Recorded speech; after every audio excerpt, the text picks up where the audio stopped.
ওর সাথে একটা important news share করছি।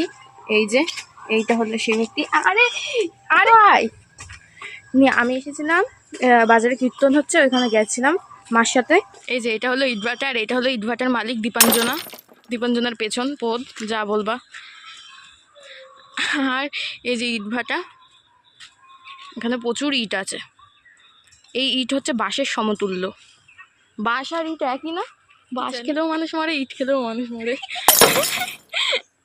এই যে চারিপাশে নাজারাটা দেখো, দেখো সানসেট। ইম্পর্টেন্ট নিউজটা শেয়ার করার ছিল, সেটা হলো যখন কীর্তনে গিয়েছিলাম তখন আমাকে একটা কাকু তিলক পরাতে এসেছিল। তো তিলকটা আমাকে পরিয়েছে একবার এরমভাবে, একবার এরমভাবে, আমি তো দেখতে পাচ্ছি না। টিপের গল্পটা তোমাদের সাথে করাই হচ্ছে না। তো টিপের কাঠিটা একবার আমাকে এরমভাবে, মানে চন্দনের যেটা, এরমভাবে অনেকক্ষণ ধরে আঁকাচ্ছে। আমি ভাবছি কি বাঘ ঘোরে আঁকাচ্ছে আমার কপালের মধ্যে দিয়ে। তারপর যখন দেখলাম তখন দেখি চুলের এখান দিয়ে পুরো লাগিয়ে দিয়েছে। এবার ভাবো কি বলতে ইচ্ছা করে। আর এই যে এটা হলো হাতির বাচ্চা, আর আমি হলাম ডাইনোসর। এবার এখন এখানে মাছ ধরছে। এগুলো তো অনেক হাড়ি ছিল না?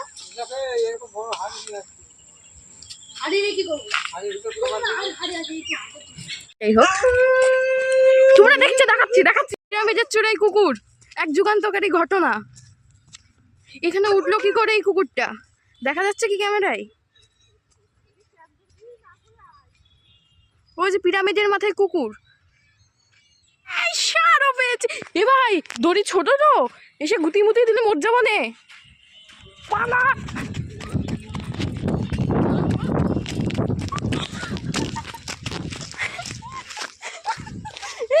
নদীতে এসেছিলাম ছবি তোলা হয়ে গেছে, এখন যাচ্ছি মন্দিরে। তো আমরা এখন চলে এসেছি লোকনাথ মন্দিরে। তোমরা কারা কারা এই মন্দিরটা এসেছো অবশ্যই কমেন্ট করে জানিও। জানি একটা লোকও কমেন্ট করবে না। দাঁড়াও দেখাচ্ছি ঘুরে ঘুরে। এই যে এটা হলো আমাদের লোকনাথ বাবা। মেন লোকনাথ বাবাটা ওদিকে আছে, এখানে একটা শিবলিঙ্গও আছে।